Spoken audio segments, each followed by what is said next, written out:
Would you like a cake pop? Yes, please. Now you're just now I'm feeling kind of seen by you, to be honest. That's what we aim to do here. Yeah, I just feel like you've kind of read my vibe correctly, and you're like, today is about treats. Every day should be about a sweet treat. Every day should have the capacity. But I think if it's at a regular time every day, it no longer becomes a treat. So treats have to be sporadic. Definitionally, yes, surprising or irregular in nature to be a treat. I like that. Yeah. Well, this is a treat. It's a treat to be here. Now we're rolling. Okay, We're ready. Let's do it. Welcome back to another episode of Too Hot Takes, you guys. I'm your host, Morgan. And today I've got Lucas Zelnick in the house. Thanks for having me. That was really good. You might put me out of a job with that. I mean, I think a soundboard would be the best, but I know the buttons they're too far. They're so far. We're so far. comfy already. I know, and we don't wear headphones. I used to wear headphones, but no headphones anymore. This is like it's already my favorite podcast I've ever done. I'm reclined. I have a blankie. I love a blankie. Your favorite? I love a blankie. Smokes. I mean, I do my work from bed. Like most of the work I do is from bed. So to feel bed adjacent, obviously I don't feel bedridden right now, but to feel bed adjacent is meaningful. Bed adjacent, that's got a ring to it. Yeah. I'm bed adjacent most of the time. Even the couch, I'm like kicked out, kind of reclined on the couch as I'm working. Yeah. I need to get a standing desk. I need to be more functional. You really want to do that to yourself? Let yourself enjoy life a little bit. I feel like I'm getting a hump. A hump where? Like, you know when you have bad posture? Like the hunch, you mean like the Hunchback of Notre Dame? Yeah. Like that? Yeah. And everyone's like, get trap Botox. And I'm like, I feel like I could just maybe change my posture a little. Trap Botox? That's real? They'll literally inject your traps with Botox. So then you just have to be... You're more erect. You have to be like, Yeah. Positionally erect. Yeah. So I'm like, I think the standing desk is going to come Q3. I mean, listen, alternatively, you could just not inject Botox into your traps and not get the standing desk and then just kind of see where gravity takes you. Oh, okay. People are like, where are you guys going with this? That's a great question. You know, you might feel at this point in the episode, I'm heckling you. I'm giving you a hard time. And that is something you come into contact with, I feel like, every show. Nice. That was a good transition. You get the best hecklers. Well, at least from what I see. Yeah. I guess I don't love it when they talk first, but if I'm talking to them, fun. You have to initiate it. Yeah. On my terms. Okay. On my terms. But all those clips are like the whole amount of that's in the show usually. So it's not like all that, but it is always fun, and I think people enjoy. I like learning about people, and doing a regular stand-up show without it can be a little bit monotonous because you know what you're going to say. I mean, you know, your goal is that everyone else is surprised and loves it, but when you get to meet people in the audience, especially when you meet people with like crazy stories, it hopefully you can make it funny, but I'm also just like sometimes fascinated, especially like I was just in Oklahoma. Oh, wow. And it's like, you talk to anyone from Oklahoma and I'm interested just because I'm like, what's your vibe? Life? Yeah, I grew up with my neighbors being from Oklahoma, and they talked about like skunk busting and possum hunting and like crazy stuff. I met a guy, so I was where did you grow up? Minnesota. Maybe I should know this. Minnesota. Where in Minnesota? Duluth. Okay, I've been to Duluth. Waterfront. Really? Well, yeah, I performed at the University of Minnesota, Duluth. Oh my God. Yeah. It was UMD Bulldogs. Yeah. Yeah, you know Duluth. And so there's that water. It's freezing, obviously. Yeah, Canal Park. But there's that lake, Lake Superior. And I should know that anyway. but then there's like all those good food places kind of right on the lake. Mm-hmm. You know what I'm talking Canal about? Park. Mm-hmm. That was awesome. Duluth is really underrated. It's very niche. It's practically Canada, but really crazy you went there. But yeah, Oklahoma's wild. So I was in Oklahoma, and I was in a vintage store because sometimes what I do when I go on tours, I go vintage shopping because it's my belief that will lead me to the cool neighborhood. Sometimes true, sometimes isn't. But like if there's a lot of vintage stores next to each other, usually you're in the kind of like trendy part of town. Then there's good coffee. Then there's good brunch. So it's like vintage is for some reason the thing I picked.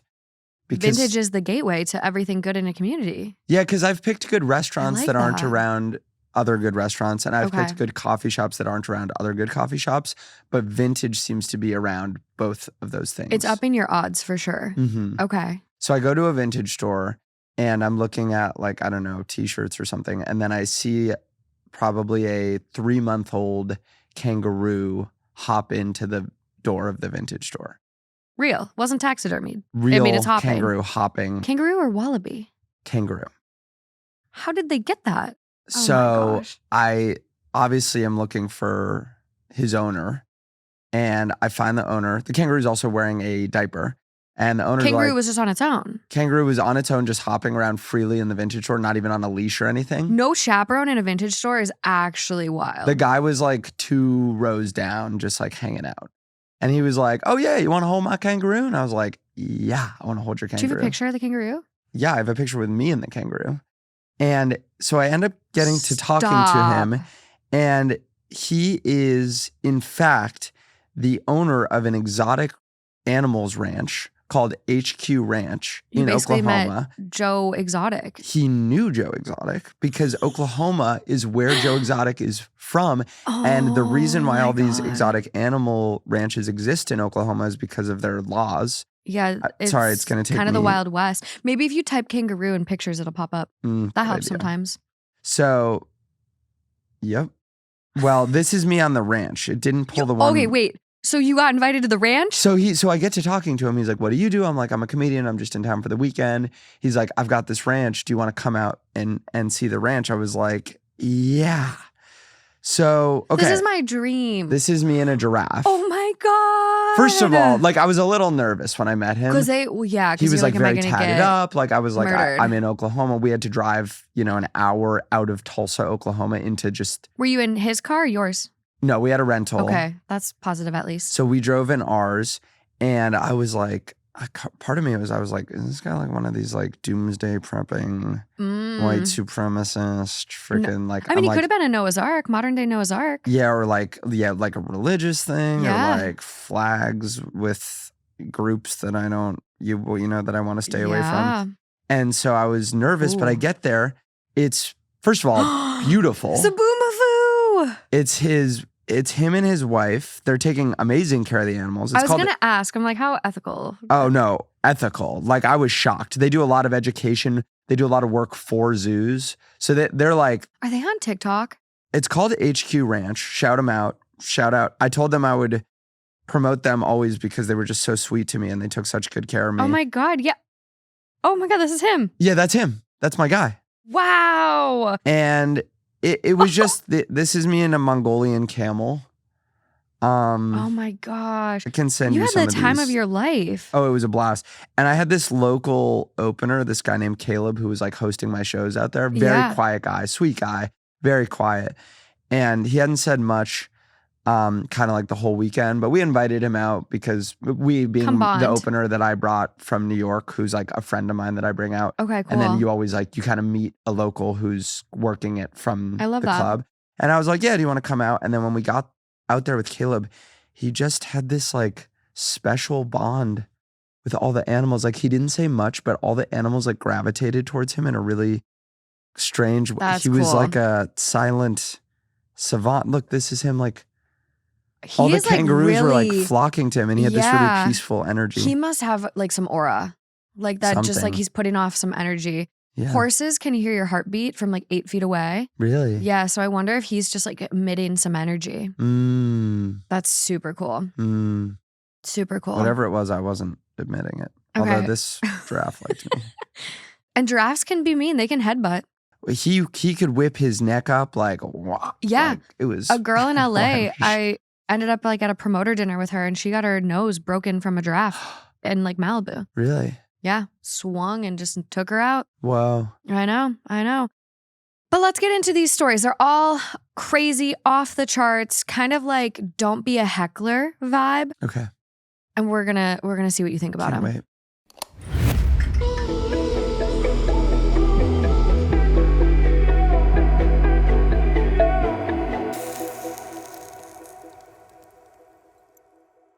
Our first one we've got here, coming from Am I the Asshole?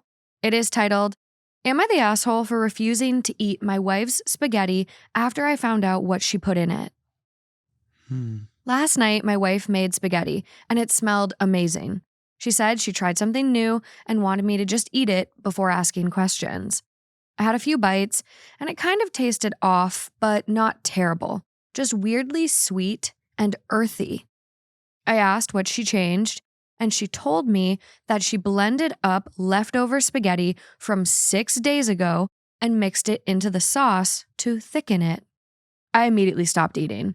I know it is technically the same ingredients, but the idea of blended old noodles mixed into fresh sauce made me feel sick.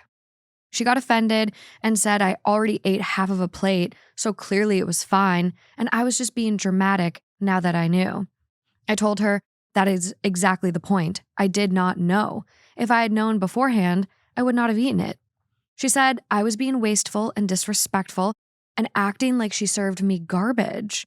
I ended up making a sandwich because I could not finish it, and she got really upset and barely talked to me the rest of the night. Now she told her family, and they think that I embarrassed her. But my mom thinks it's gross and I should not have been tricked into eating it. I feel bad for hurting her feelings, but I also feel like I should get a say in what I'm eating. Am I the asshole? Wow. Are they lesbians? No mention of gender or ages. I just can't picture a man stopping eating that if he was hungry. The minute I find out something's old, though, like I love a leftover, but 6 days, you're kind of bordering on mold. Well, it's definitely yucky. I feel like I have a girlfriend and she's a great cook, but she oftentimes likes to throw things in that's like, oh, let me experiment. Like What that's kind of part of things? her. What's she doing to your food? I'm trying to think of like a time where I was like, what did you put in here? A lot of like, okay, I don't know anything about cooking, so I don't know how normal these things are. Okay. But I know that like reusing the oils and the pasta water. Oh yeah, and pouring that kind of stuff in. She does a lot of like, she drains it out and then she takes the drained thing and then she drains that again. And then there's like a that seems leftover. legit. I mean, that's how like you make gravy by like draining fat and whatever. This sounds like a person that either. Thought they were gonna, I know we were just DoorDashing before this. We don't cook. Both of us trying to talk about cooking. We're like, what is that? I'm like, I don't know if you're the asshole because I don't know enough about the culinary arts. I mean, it's gross. You think 6 days is mold prone? Yeah. Okay. Right? I don't know. I mean, I don't like, I'll leave a pizza on the counter, not refrigerate it and eat it for a few days. Days or one night? One night, now that I've seen your reaction. You days? Maybe like definitely the next morning and maybe more that day. Oh, later. No. So. No. I don't know. I guess you're not an asshole because you should decide. I think it's all in the messaging. Like you have to be grateful that your significant other is cooking for you because that is never expected. True. So I think along with a healthy dose of gratitude, it is fair to say now that I know it's in the food, I don't want to eat it, especially if you're worried that the food is unhealthy. Yeah. So I don't think that makes you the asshole. However, I think if someone feels disrespected when they cook for you based on your reaction, it's possible that your reaction is erring on the side of disrespectful. I think you have to be a little extra thankful when anyone cooks for you. How are you envisioning the reaction? Are you envisioning a like, yuck, I'm disgusted? Like, are you envisioning like outrage? Or just like, I'm envisioning like a slow push the plate away, like, not gonna be able to finish that. With a slow push the plate away, I think you're so not the asshole. Okay. So reaction would matter here. Mm-hmm. According to Google, cooked pasta usually only lasts 3 to 5 days in the refrigerator before spoiling. Oh no. And this was day 6. Okay. You're not the asshole. Especially if you knew this. I didn't know this. I mean, if you know that pasta goes bad within a few days. Yeah. Yeah. Yeah, I mean, I would have thought to Google it quickly before I'm like, let me blend up this old food that's kind of starting to stink into my new food. Because wouldn't that make the new food spoil faster as well? You know what I mean? Probably, yeah. I mean, if you're introducing like mold to it, for sure. Yeah. Because then the mold could grow in the new food. Also, I have some unfortunate news about pizza. Oh, no. Yeah, it's not good. Michigan State did a study.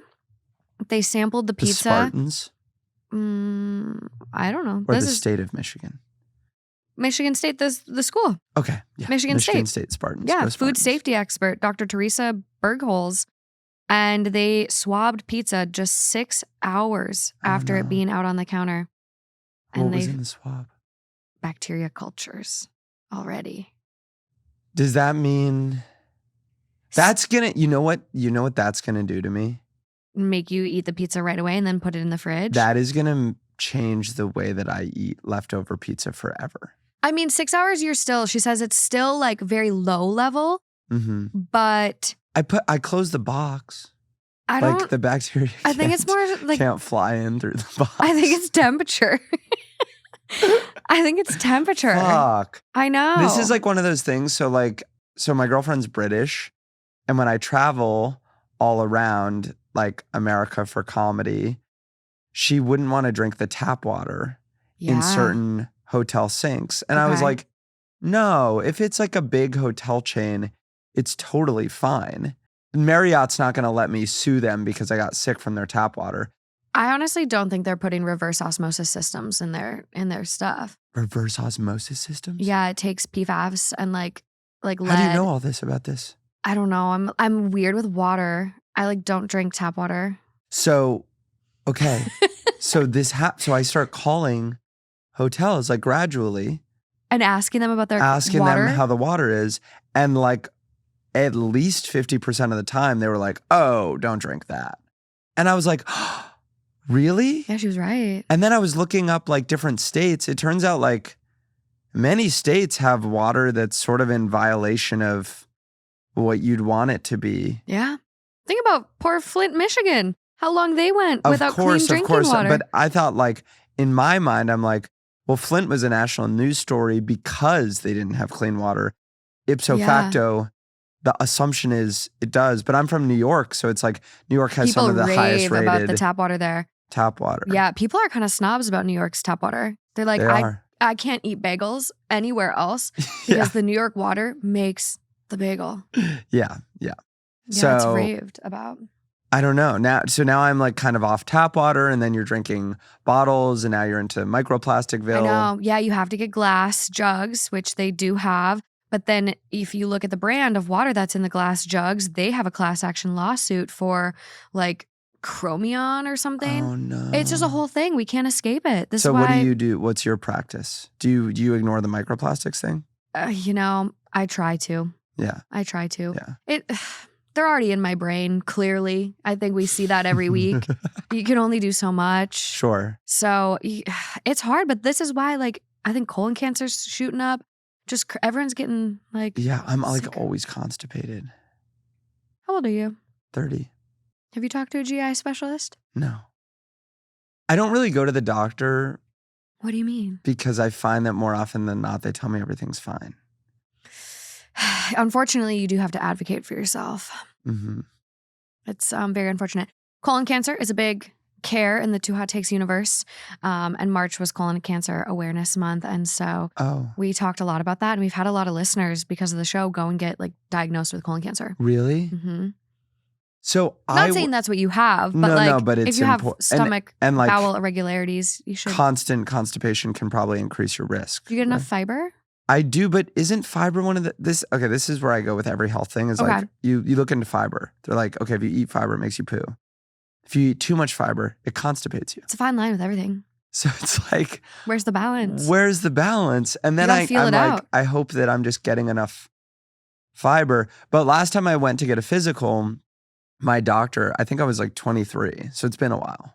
It's been like 7 years. Mm-hmm. Lucas. I know. It's time. It's probably time. It's time. Just like even like get your blood work up, your normal preventative care. Mm-hmm. Dentist, you should be going every 6 months. I'm not doing that, but I am going probably once a year. Oh, do you get cavities often? I do usually have them when I go back. Maybe every 6 months would be better. No cavities. Unquestionably so.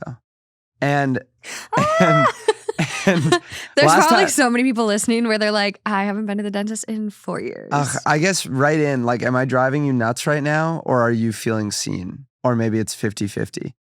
We could do a poll. We could do a poll. When was the last time you went to the dentist? Yeah. Are you being driven nuts by this lack of medical attention, or are you? I will say I'm a bit of a hypochondriac, so like don't let my anxiety rub off on you. Well, LA in general is a different culture around self-care, physical self-care. And so I think when I come out here, I just feel like a total piece of shit, because in New York, it's like everyone's like, well, whatever. We are the rats, you know? But then out here, it's like, oh my God. it's What like was that everyone audio? looks amazing all the time. The rats are going to hate to see you coming or whatever that, like, what was that clip? It was like one of your like mayors or like public health workers. Oh, God. I know what you're talking The about. rat but- press conference. Yeah. Insert clip here. It's a big problem. The rats are absolutely going to hate this announcement. The rats don't run this city. We do. Last time I went for a physical, the doctor tried to put his fingers up my butt.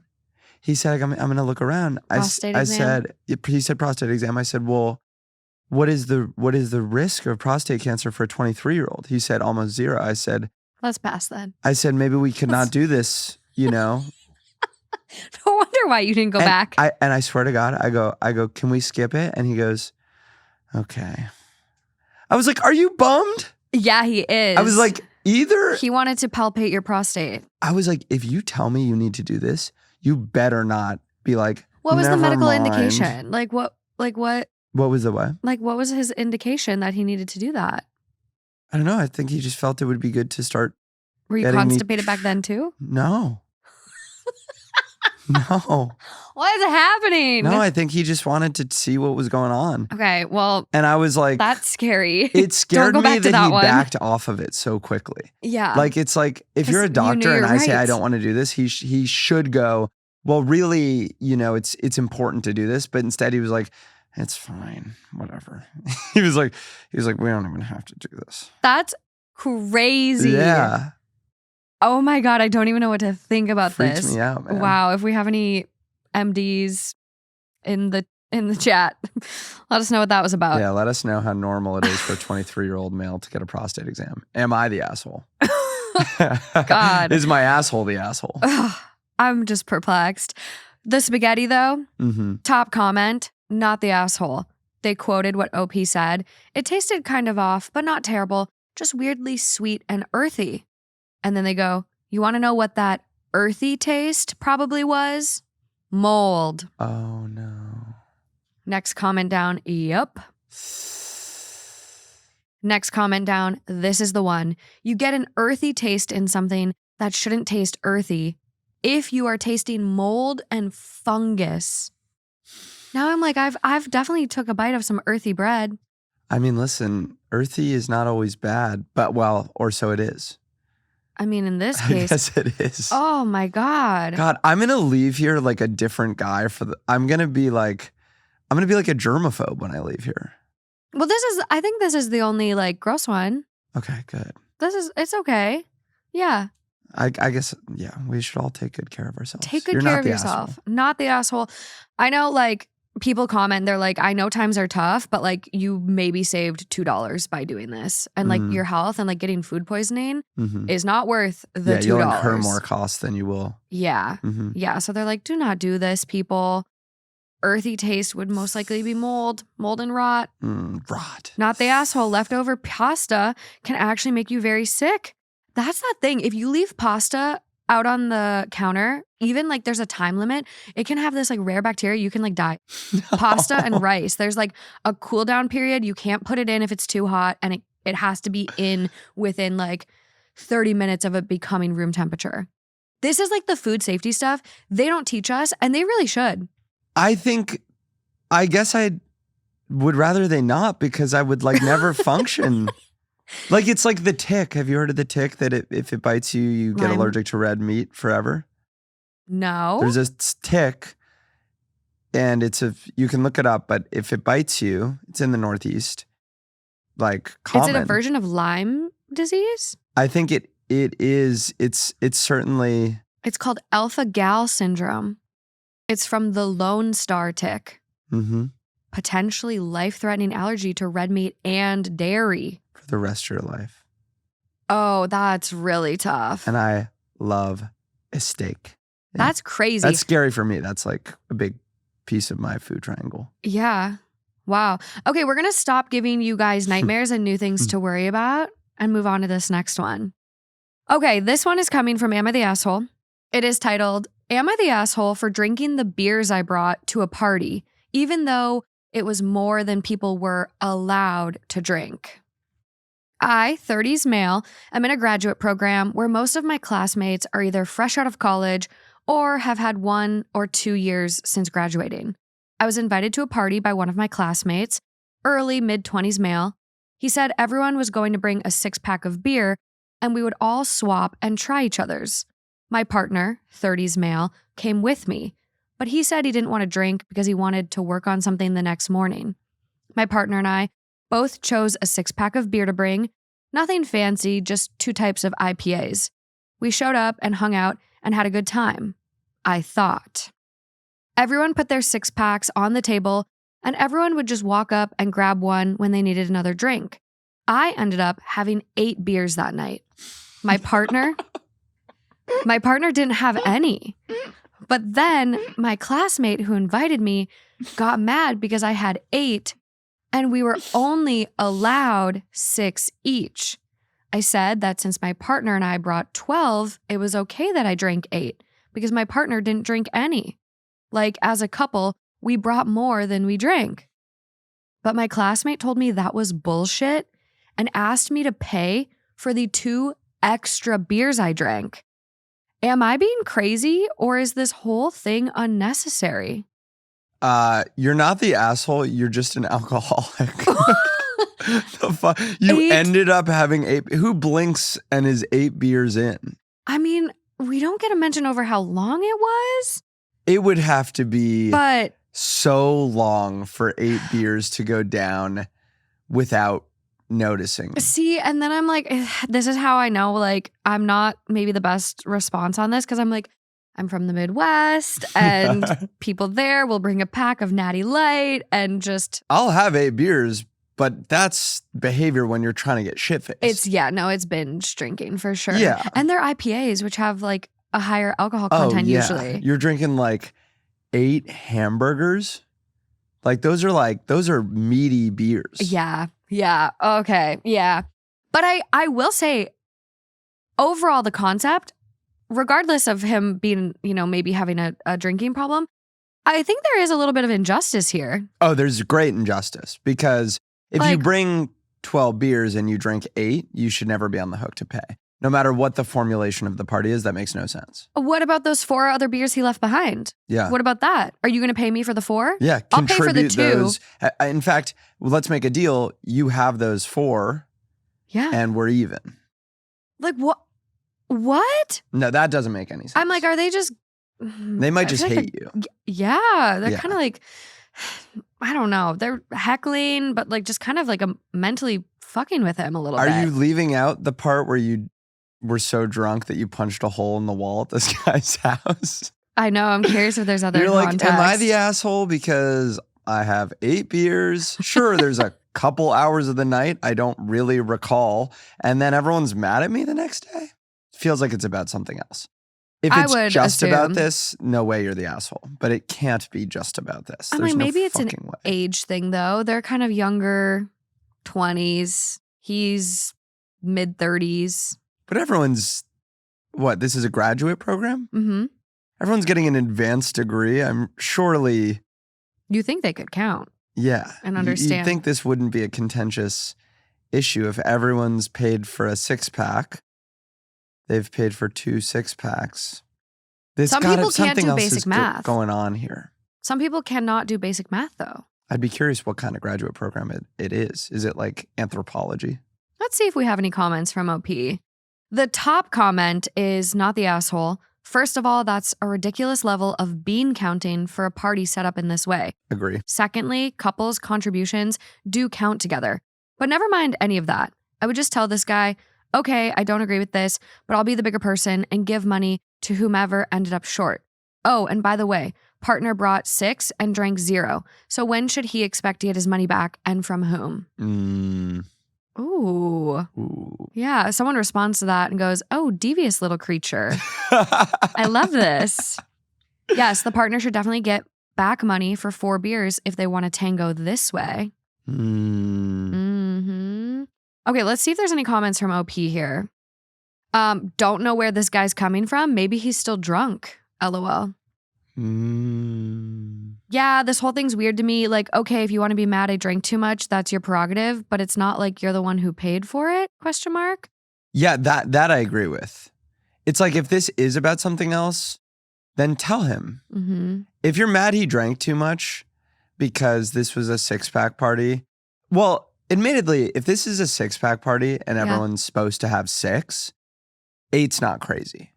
Because once you're having 6, like 6 beers is, to me, like a chill night is like 2, maybe 3. Okay. And I say this as a 6'2" man. You know what I mean? Like I could have more, but it's just not chill to have 5+ beers ever, in my opinion. Yeah. Okay. So I was trying to like put in a concept how many drinks that would be because I'm not a beer drinker. I have like no idea the concept of beers. So I'm thinking like, 5% alcohol, like whatever. But if it was 8 12-ounce beers, that equals 8 standard drinks. But if they were stronger beers like an IPA and larger, 8 beers could roughly equal 10 to 16 standard drinks. Oh yeah, if they're drinking tall boys. That's insane. That's a problem. But I'm gonna assume they were just the regular like 12-ounce. I assume they were. Yeah, I'm picturing like a regular, like a can of this size, but it's an IPA. Yeah. So that's not 8 Bud Lights. And by the way, 8 Bud Lights Also a problem. Yeah. I'm getting more on. I'm like, oh fuck. You know what I mean? Yeah. Because even 6, to me, drinking a full 6-pack is like I'm watching the Super Bowl with my friends. Yeah. And I'm not too heavy of a drinker, so maybe I'm being a little prude in the eyes of the listeners. I think this is probably a healthy, good take. I feel like now that I'm 30 at least, like in college, of course, you know, you're trying to binge drink pretty much every time you go out. Yeah. But we would drink hard liquor in college just to like actually get drunk because we were in such good drinking shape at that time that probably 6 beers would have just taken too long and my body would have been processing it too quickly. But these days, graduate school is kind of I went to graduate school. Same. And it's, okay, nice. What'd you do? I got a doctorate in occupational therapy. Oh, shit. Okay, so I don't use it, so it's weird. Yes, you do. This is, occupational therapy is different than talk therapy. Yeah. The occupational therapy is like speech pathology? Speech pathology is different. It's more comparable to like physical therapy, but we focus more, I would say, on like neuro and in the context of like functional activities, like your day-to-day tasks or things like that. We don't help people find jobs. We could, but it's more so like dressing, bathing, grooming, things like that. Got it. So there's not much connection between that and reading Reddit stories and then analyzing. I would say very little. Okay. Very little. Sure. Well, I went to business school. Okay, cool. Which teaches you nothing about anything. Okay. So don't worry. I never have to wonder if I'm using your degree. Using it because you can't. There's no way to use it. I feel like you couldn't stand up, but okay. I mean, stand-up's a little like entrepreneurial in a sense. Exactly. But I can't necessarily point to too much that happened in business school that, you know, I couldn't have learned with my own judgment. Economics of it all. Micro, macro, what's going on there? Yeah. No idea. The Fed rates don't really impact my ticket sales for my tour shows. But it was a big drinking culture. Is that a finance thing? More so than like grad school? I think it's also like I went because I was at a bit of an impasse of like, I had just started doing stand-up comedy, but I wasn't ready to go all in on it. And I wanted a plan B. And I think it was sort of I was a bit lost. And I think a lot of people go and they're a bit lost. And a lot of people go and they're single and they're lost. And all of that kind of contributes to like a bit of a party and hookup culture. Yeah. It can be like college round 2 for people that felt they didn't do college right, which wasn't how I used it, but some people do. Yeah, mine, I would say was not super drink heavy. Like there were definitely nights out. But I would say like my group was probably a little more nose to the grind. No, what's that? To the grindstone? Yeah, that one. So I didn't have that college 2.0 experience, but I also had friends that were like in my area because like my grad school is here. So right. So I wasn't you always weren't with, like in the community as much as yes. some people might have been if they were away from home. Exactly. OP does have an edit on this post. Lesson learned, don't party with grad students. Yeah, well I will say this, like, so OP sounds like he's in a good relationship. Yeah. And I think grad school partying can be a bit of a single man's game. Like it can be cliquey, I noticed that when I was there. Well, and like when people put it into perspective in the comments too, is this really worth the confrontation over $4? People are like, just pay it. Never party with these weirdos again. They sound lame as fuck. Yeah. And that's also true. Like if you have to be in grad school with them for another 2 years. Yeah, just pay it. $4, like maybe he really like. Definitely pay it because then otherwise they're going to go around and be like, he fucking didn't pay us for the, there's going to be a story. That shit. Yeah, there's going to be a story that like isn't what happened. So you always just pay it unless it's an amount of money that's like you simply have to. What's the limit? Like I feel like the most they could ask for, I mean, a 6-pack, $20? Yeah, I think unless you're in Canada. If they're saying the 2 beers, this is in Canada. No, we don't know, but like Canada beers. Oh, unless you're in Canada. Yeah, like how much are they really asking like for? Like Molson's? So expensive. Yeah, 2 beers would be maybe 8 tops. Yeah, probably because they're like they bought them in 6-pack formation. Divide by 6. I think if it's over $20, you have to be like, guys, what's going on? Okay, I think under $20, as it approaches 20, like 20 would be kind of an annoying amount because keep in mind you've already each bought 2 so now you're packs. in for like 40, or maybe if you and your partner split it, 30 each for this party that like you've left with a bad taste in your mouth. I think $10 would be my limit. I'm willing to pay $10 to not deal with drama. But after that, I'm like, the injustice and the principle of it all, no. Fuck you. I think 20, well, I've definitely paid more to not deal with drama for sure. Really? But I also think it depends. I don't know. I had like a situation where someone that was working for me, we had a misunderstanding. Okay. Where I had offered a bonus for a certain project. And this person took it to mean that this bonus exists for all of his work. Like he had been making clips for me. Yeah. And I said, for every clip that does this well, I'll give you a financial bonus. Yeah. But it was attached to a certain batch of clips I was giving him. And then like 3 months later, he had a couple clips perform that well. And he was like, can I get the bonus?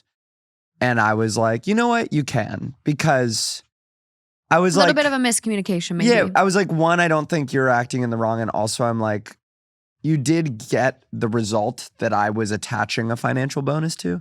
Okay. But this isn't the same thing. You know what I mean? This is very different. Move forward so with it. I just paid him and I was like, I want to have a relationship with you over the long term. Like, I'm sure if I tried to explain my perspective, he might understand, but I'm sure he also wouldn't feel good about it. Exactly. You know? Yeah. No. So there's times, pick your battles, and this might be one of them if it's under $10. That's my hot take. But not the asshole. I think these people are weirdos. I agree. But we'll see what we think about the next one. Yeah. This is coming from r/relationship advice. It is titled, I, 29 female, slept with a new guy, 34 male, for the first time and felt he was rude to me. Was he? Dated a new guy for a month. He was a gentleman and very kind towards me. He very recently just told me how much he liked me and that I'm, quote, pretty, but most of all, I'm a kind person with a good heart, which is most important above anything, end quotes. His intentions seemed genuine towards me. We had texted / spoke on the phone every day up until Thursday when I came to his side of the city we live in and went out for cocktails and to watch a band. Afterwards, we went back to his place, which was around the corner from the venue. Everything felt right, and we slept together for the first time. First time I had had sex in 9 months. It was very good, passionate. We both enjoyed it. Everything I thought it would be. The second it was over and he had finished, he exclaimed how good it was, then got off me and walked into his kitchen to check his phone, which was charging on the kitchen worktop. He lives in an apartment, so I could see this from his bed. He then stood there and watched the football highlights. Then he started to type for a while, so I assumed he was replying to text messages. Then he went and sat on the sofa for a few minutes. He eventually came back in his room, didn't say a word, just plugged in his phone to charge and set an alarm for 7 a.m. We both were off work the next day. He said, quote, "You can stay if you want, but just so you know, I'll be up at 7 a.m. I want to go to the gym. Night." He said this while his back was to me, then went straight to sleep, not facing me. I stayed on the other side of the bed and eventually fell asleep myself. I felt awkward being there. Alarm went off at 7 a.m. We both woke up. I said good morning. He replied in kind. Again, no touching or looking over at me. He jumped straight out of bed. We got to sleep at 2 a.m., so I'm pretty tired. But I get out of bed myself and go to his bathroom. By the time I get out, he's looking through his wardrobe, deciding what he wants to wear for the day. I sit on my bed and book my Uber. I attempt to make small talk and ask more about his plans for the day with his friend. Again, doesn't look at me while replying, just looked through his wardrobe. At this point, I felt like I had served my purpose the night before and was no longer necessary. My Uber arrives, he walks me to his door. The Uber driver has parked at the end of his street due to the road work that had taken place over the week. He says bye to me as I walk down the road. This was on Thursday night/Friday morning. No, quote, "Did you get home okay?" or "I had a good night" text. Nothing. Nothing for over 2 days. Until an hour ago when he texted simply, quote, "Recovered yet?" I've not texted back, and I don't think I even want to see him again. My friend is trying to convince me that he was just busy today. But being busy has never stopped him before. We had texted every day. And to be honest, I'm put out by how distant he was after we had sex for the first time. He knows I don't have casual sex, and I hadn't slept with anyone for over 9 months. I felt like his behavior was inconsiderate, and I feel quite used. I wasn't expecting a marriage proposal after sex, just basic eye contact, conversation, maybe a hug. My friends think I'm overreacting. Am I? Okay, here's what I'll say. She's describing a lot of micro moments. And so it's hard to say without being there how all these micro moments might have felt to him versus you. Like, I think when you're getting to know someone, especially early on, especially the first time you sleep together, there could be a lot of moments that you may read as distance that he may feel vulnerable in or shy in. Just here's where I'm before I get in trouble with the girlies. I want to say this. I am leaning towards saying that she is not in the wrong at all. But before I do that, I just want to contextualize. Are you devil's advocating a little bit? I mean, I'm a white man. This is my job to devil's advocate. This is I went to Devil's Advocate University. You have to understand this.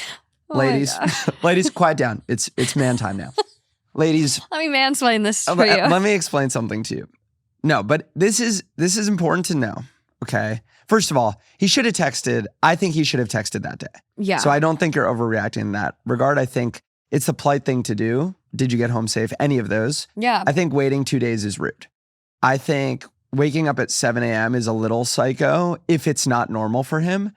But you've gotten to know him a little bit. Some guys are kind of psycho like that. Like some guys have the day off work and they do want to wake up and I wouldn't. You know, I would want to sleep in and get brunch or something if I were into you. Like I'd be excited about spending the morning together. Yes. So clearly there's something going on, which is that he's not gushing. This did not bring him closer to you in the way that it felt like maybe it brought you closer to him. So that's without question. And I don't think you're crazy for picking up on that, noticing that and feeling some type of way about it. I think that's a pretty reasonable and normal way to react.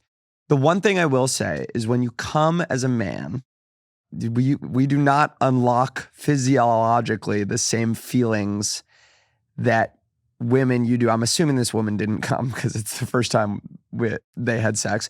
But I don't know. I mean, she said it was passionate. She did say it was good. It was very good. Passionate. If women, if you enjoy having sex with a man, it seems, and I think this is backed up biologically, that a lot of oxytocin is released. Yes. You want to cuddle, you're feeling connected. Yes. And I do think, and this I think is also backed up by science, that the second we come, we feel shy, distant, like a little bit vulnerable, a little bit embarrassed, like we want to get lost. Yeah, no, it is backed by science. It's like literally women have the love hormone and men get the opposite hormone. And they're like, yep, I'm good. Bye. Yeah. And so I'll say this, okay? When I really like someone, like my girlfriend now, I remember I was so nervous having sex with her for the first time because I knew I was so into her. And I was like, oh, I don't want to fuck this up. Yeah, like it's got to be good. Yeah. And it was kind of clunky as a result. I feel like most first times with a new person are. Totally. And when I came, because I was so into her, I didn't feel that I want to get out. So yeah. I think these things always come down to like, if he were obsessed with you, you'd know. Mm-hmm. And clearly it's not that. But what I will say is, I'm not sure you can know right now how bad it is, because if it's anywhere from he's still getting to know you all the way to he's really not into it, these behaviors could possibly be, I'm not going to say reasonable, but they could be, I wouldn't be shocked to see them out of a man who's maybe not the most socially aware and not the most thoughtful person. Do you confront him?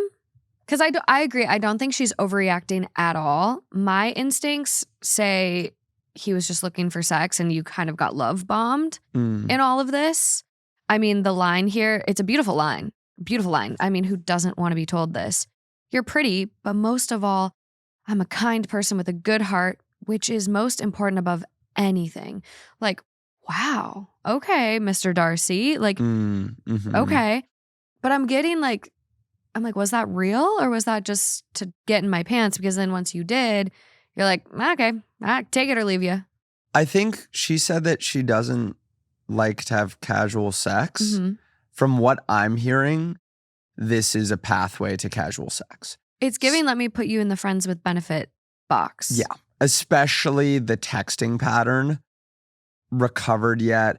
It's just ew. It's also ew. Yeah, it's just not. It's not warm. And if you're looking for warmth, I think you shouldn't go see this guy again. And truthfully, if he really fucked up and he seemingly has no self-awareness over that, if you say, hey, I had fun getting to know you, but I think that's it for me. Ironically, he'll probably be like, what? Yeah. And he'll probably like try and chase you down and love bomb you again because these kinds of guys find it pathetic when they have the full attention of someone, but they find it completely hard to put their finger on when they don't. And these guys have like an insecurity problem. So when someone doesn't like them, when someone does like them, they're like, oh, of course. But when someone doesn't like them, they're like, what the hell is going on? So my guess is if you tried to poo-poo him, he would come running. But I think you might as well do that because whether you're into him or not, he's not showing the signals of someone that's looking to date you. And it sounds like that's what you're looking for. And off that alone, if you were interested in casual, solid sex with someone that's like not going to treat you like shit, I'm not sure he's treating you like shit. Like he's just being distant and not particularly warm. If that's what you wanted, like someone that you could just hit up and have sex with, then it could be up to you to suss out, okay, did something happen when we had sex that made him this way? Or are we just going to be like buddies who fuck sometimes? But if that's not what you want, I would cut it right there. You are on the money. So top comment says, recovered from what? His personality? And OP responds like the laughing crying emoji. And then someone down after that goes, like someone said in another thread, you really ought to reply, sorry the sex wasn't good enough for me to be interested in anything casual. Good luck to you.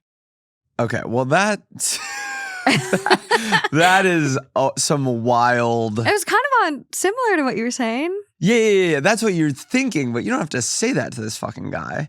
Someone does respond and goes, yeah, this is a devastating maneuver. Do it, OP. Just like little pot stirrers. Yeah, I think, yeah, simple like, hey, I'm not, this isn't exactly what I'm looking for right now, but it was really nice getting to know you is the most courteous way to go. Okay. You don't think he needs a punch to his ego? I don't know, because Kill him with kindness? The only thing that I know for a fact is the texting. We know the texting for a fact. If I were there and he literally didn't look at her once, but I think a lot of these like micro things of like, he had his back turned to me or he was texting on his phone and sitting on I can already tell I'm going to get in trouble for invalidating the experience of a woman. But I'm just saying that when two people have sex, they may be experiencing very different realities. But I think the texting tells you exactly what you need to know. Well, yeah, I think I agree. There's one more comment where someone's like, OP, you could put it this way. Our experience answered all of my questions. I'm not looking for a repeat. Good luck to you in the future. It'll kill him, and it's a whole lot more subtle than the other one. But I will say, I think that's like almost something with anxiety too. Like I think what she went through is probably pretty damn near close to how it happened.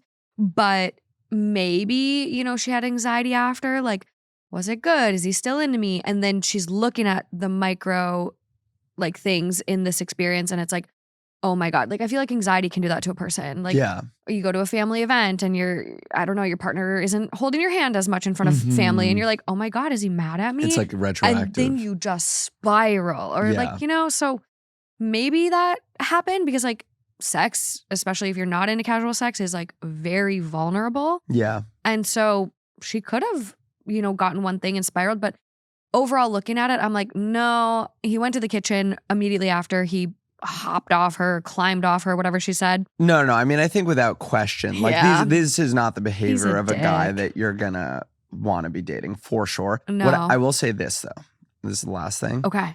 Is if you really want to like chew this guy up and spit him out, you don't say, from the man's perspective, you don't say something like, sorry, the sex wasn't good enough for me to do this again. Because when a man reads that, they go, oh, she's like bitter or something. Ooh.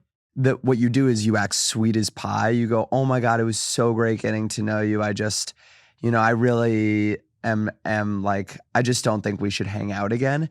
Because then it looks like, oh, he lost a big catch. Well, it looks like you don't care literally at all because you're being so nice. And that would drive me nuts as a guy, is like, oh no, like I fucked up the sex. Yeah, the Jedi mind trick of it all. Yeah, because if this. you read to me as pissed off, I know you cared, at least somewhat. That's true. And I know that it was me that did this to you. If you don't read at all as pissed off, I really wonder, like almost like you feel bad, like you're like, oh, how do I let this guy down? Picture it flip. Okay.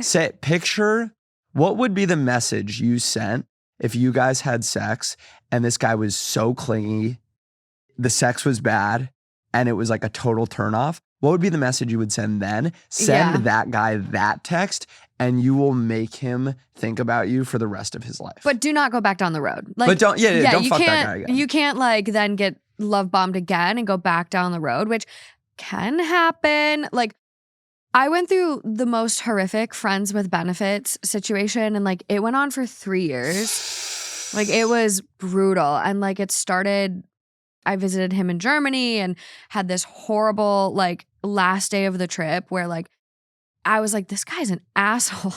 Mm-hmm. And then he came back to LA when I was here and like lived here when I was in grad school. And so it was just like, it was convenient. It was easy.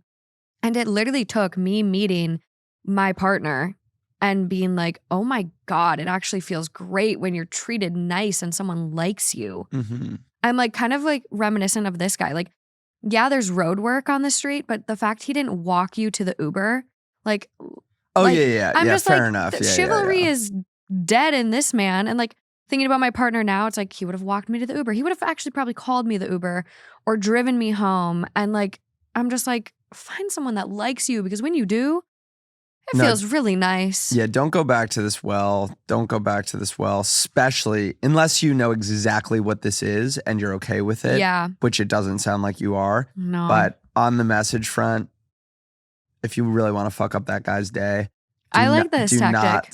Do not send a message that reflects your state of mind. Send a message like that you would send to someone who you think is pathetic. Yeah. And I you really like will this. Destroy him. I'm game. I think a lot of people, I think you can take notes out there. Take notes on that tactic for real. Take notes. Picture him as the worst fuck you've ever had and think about the message you would nicely send to let that guy down. It's not and send you. every guy. It's me. Yeah. I just have to work on myself right now. I'm so slammed. I'm so sorry. Like, I'm sure maybe in the future we could, Is it a little like toxic? I don't know, honestly, because he was an ass. I like it. To me, it's less toxic than being like, you weren't even good enough for this. Like, yeah, because he's going to hear that and be like, I know that's a lie. Yeah, exactly. Oh my God. Okay, wait, I love this. Yep. We don't have any updates from OP. We have a lot of comments, and I'll be sure to share the link for the post in the YouTube description. But I mean, the comments are never ending. Like, OP at certain points looks like she's fighting for her life. People being like, after a month you slept with him, that is casual sex. And she's like, we were talking every day, 3 dates a week for 3 weeks. I didn't feel like it was super casual. Yeah, I think it so depends, like, the circumstances and the culture of the place. I mean, the more I travel, the more I realize, like, in New York, it would feel very rare for me, whether you're serious about each other or casual about each other, to be seeing each other for a month and not have already had sex. Like, in New York, I think people are dating very frequently, and you would go on maybe 2 or 3 dates over the course of 2 weeks and then sleep together is, like, I would think the most normal cadence. And then, you know, when I was in Oklahoma, I asked my opener how the dating scene is, and he was like, girls only want men with land. And I was like, oh my God. Who was that? What was his name? Caleb? Yeah. So it's a different world down there for Caleb. I was like, this is not a one size fits all approach, but if they're in a medium to large city, I don't think by having sex with someone in a month, you're sending a message that you want casual sex. I think it's a natural, you know, raising the stakes of getting to know someone. I know, especially if you live in a city that has decent public transportation, because you see each other a lot more. You can cover a lot more ground. There's one comment where OP just says, not only was he rude, he was cheap too. Ooh. And he's also 34. I like had to he look should have back bought the at his Uber age. too. He should have bought the Uber. Come on. Yeah. You played an away game. He should Uber you home. For That's sure. what I'm saying. I did send OP a message. I was like, girl, I need an update. Did you ever respond back to this horrible man? So we'll see if anything comes through. Did now people do you have a fancy Reddit? Do they know you're you? Yeah, but I have a fake one too. Which one did you use? My real one. Okay, so they know. Yeah. I feel like that encourages responses a lot of times. Okay, so don't fault me for not knowing this, but are these coming from just the Reddit community, or are they these are sent all Reddit to you for this? They're all just coming from Reddit, but we do have our own subreddit now because like I wanted a place for listeners to submit their write-ins, and I used to have a Google like form, and that just got blown up. It was too much. So then we started our own subreddit, so then people can go and post. But these aren't out of Not yet. your subreddit. Not yet. Okay. Hi, friends. Popping in for a quick story with Justin and Lauren because it is time for the Value Vibe Check. Brought to you by McDonald's. As you all know, we live for drama on this show, but every once in a while, things feel a little bit too unhinged. So we need something to ground us again. Enter the McDonald's McValue menu. It's consistent, dependable, there for you when everything else is not. We're talking your favorites for under $3. Value, that's always a win, but especially when you're mid-spiral. And I love nothing more than a McChicken mid-spiral, let me tell you. And this person was definitely mid-spiral. Okay. This is titled, Am I Wrong for Not Leaving Work to Help My Wife When She Ran Out of Gas? My wife, 38 female, and I, 41 male, have been married for 11 years and have 2 kids, 9 and 7.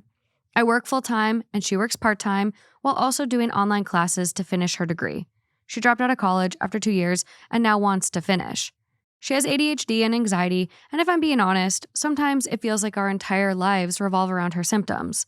Last Friday, my wife didn't have to work and decided to go visit her sister, who lives in a small town about 45 minutes away.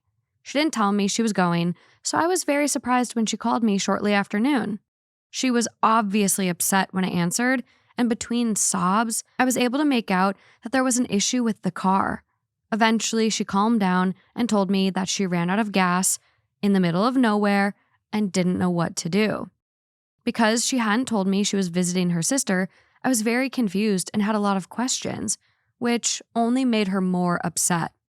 I was getting frustrated too, so I finally just asked her what she wanted me to do. She told me she needed me to come and get her. I told her I was at work and had meetings in the afternoon that I couldn't skip. I suggested she call her sister, but she went to work after my wife visited, and my wife didn't want to bother her. I suggested she call roadside assistance to come and help, but she said she didn't know how to do that. I suggested she call an Uber, but she said she was in the middle of nowhere and it didn't show any cars available. I suggested she call a friend or someone else that might be able to help, and she yelled at me to just come blinking get her. I tried to remain calm and reiterated that I am sorry she's in this position, but at this moment I am unable to help her. I told her I had offered numerous suggestions that she could try to help herself, but I can't just leave work. She then hung up on me. My first meeting of the afternoon was starting in 5 minutes, so I tried calling her back and she didn't answer. I kept trying to text her during my meeting too, but she never responded. I tried calling again between my meetings and still no answer, which I admit pissed me off because even if I was trying to come help her at that point, I couldn't reach her. She is the one who picks up our kids from school, so I was kind of freaking out at this point because I was completely in the dark about whether I would need to get them or if my wife was even okay. So I called the school and asked them to please let me know if my wife comes to get the kids because I can't reach her. I didn't include any details about why. The school called me back at pickup time and told me that my wife was there for pickup. When I got home at the end of the day, my wife refused to talk to me. She gave me the cold shoulder the entire weekend. I apologized for not being able to help multiple times. Finally, this morning she spoke to me, but all she said was, quote, I can't count on you anymore. Did I really mess up that bad? Am I the jerk? No, this is excessive on her part. There were many options of things that... So many. Yeah. So this is a rough one. She created so much chaos, and I understand being, panicked in the middle of nowhere. You ran out of gas. What do you do? Like, I understand that. I've got ADHD, anxiety as well. Like, I kind of run it close sometimes, putting my car on empty. But your husband just provided you with so many options, like calling roadside assistance, and your response back to him was, I don't know how to do that. Yeah, that gets me. Like, that would really bother me because if they didn't have that set up and if sister was out of town, then I understand being in the middle of nowhere and wanting your partner to come help you. But the fact that your partner is working hard, which is also helping to help you, provide for you, and you're asking your partner to drop everything before trying an alternate solution that would work just as well. It's gas, it's not, the car didn't go and drive into a pond. Ooh, that would have been worse. Yeah. That definitely would have been worse. Yeah. I'm saying it didn't, she's not in a place where, at least it doesn't sound like, where she's in danger. She just needs gas. It could be so simple. Yeah. And so I think the fact that she's giving him such a cold shoulder afterwards for like an extended period of time is not, I don't think it fits the quote unquote crime. constructive. No. Yeah, I think even if, let's say you weren't at work, let's say you were at home, it's the weekend, you're chilling. Still, probably, if you already have the roadside assistance set up, it's still probably more convenient for both of you for them to just come put gas in real quick and you just come home. I know. It seems like that's probably more convenient all around if we're Exactly. considering all of our time, unless you are in the middle of nowhere and it's going to take forever for them to get you. Yeah. But it wasn't that impossible because you still made it to the school to pick up the Exactly. kids. So what method was chosen?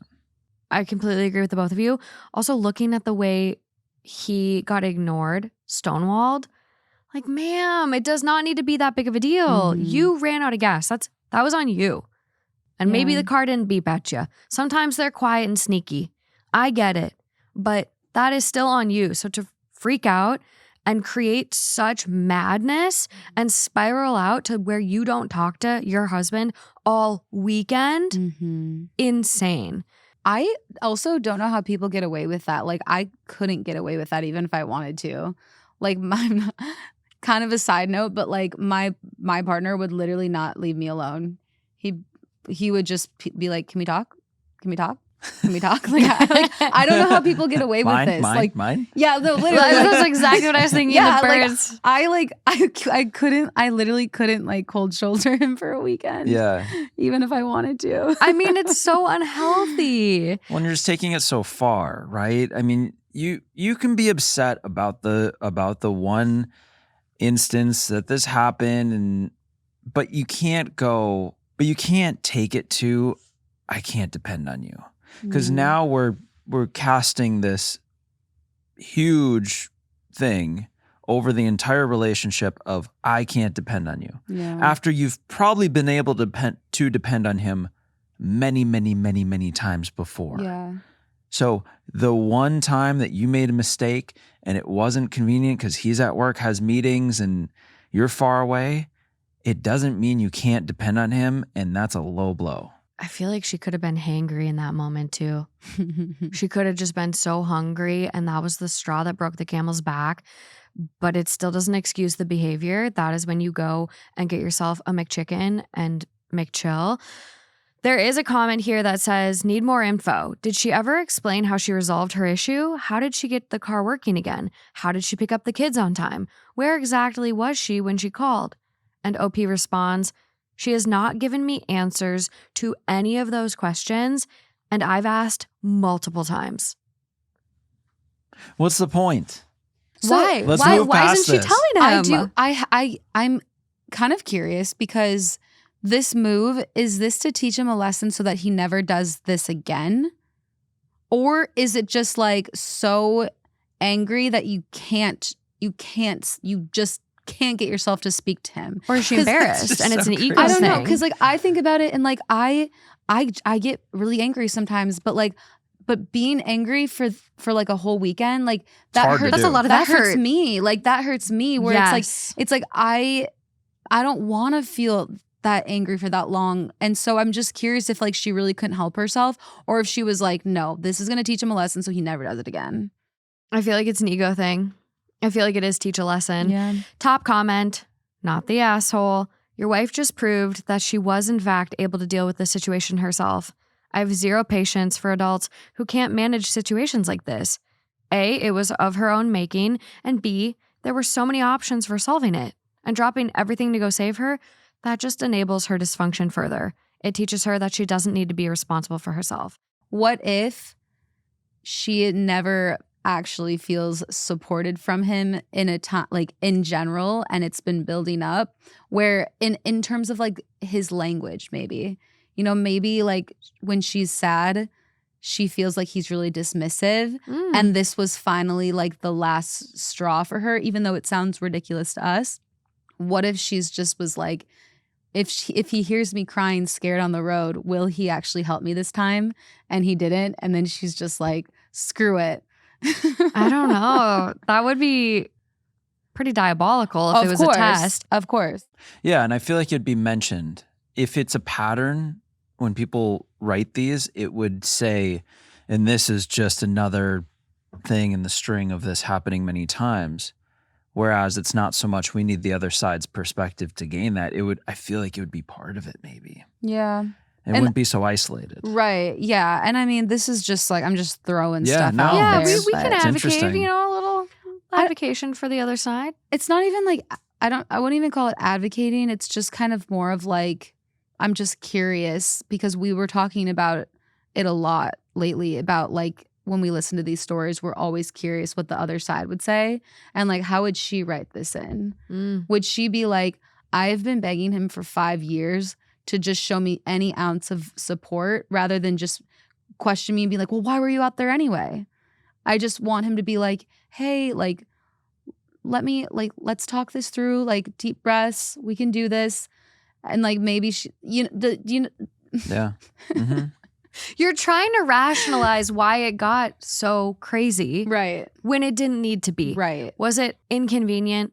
Was it annoying? Yeah. Yeah, running out of gas is not fun. It's happened to me.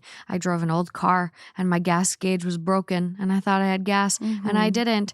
And right in the middle of Dinky Towns, actually I was passing by a McDonald's in Dinky Town and put, real bad place for your car to stop. The Dinky Town is the best McDonald's. I know. I have great memories there. I'm not even kidding. I know. I'm That's where not everyone even used to kidding. hang out. No, literally, I'm not kidding. I actually kind of forgot about this, but truly, you were St. Thomas. So He missed out on that great experience. it was great. Like specifically when you were like, never mind. It was just so fun. Well, we don't have an update from OP. That is all we got. That is your value vibe check, brought to you guys by McDonald's. Because when it feels like everything is spiraling out of control, it's nice to have something simple, satisfying, and actually reliable, unlike this gal's car. Head to your nearest McDonald's to try the under $3 menu and the $4 breakfast deal. McDonald's just gets it. Limited time only. Prices and participation may vary. Prices may be higher for delivery. This one is also coming from Am I the Asshole? Titled, Am I the Asshole for refusing to catcall a customer's wife even though he asked us to? Catcall. Okay. I, 32 male, work as a cook in a restaurant with an open kitchen, so guests can see us and even talk to us while we work. 2 days ago, while things were slow, a guy walks past our station and asked us for a favor. He tells us his wife would be walking by in a few minutes, and he wanted us to catcall her while she walked past. Stuff like whistling and telling her that she looks good. There are 3 of us on the stations at the time. Me, I'm black, a Hispanic guy, and a white guy. Before I could even process what he was asking me, the white guy speaks up and says, "Yeah, man, we got you."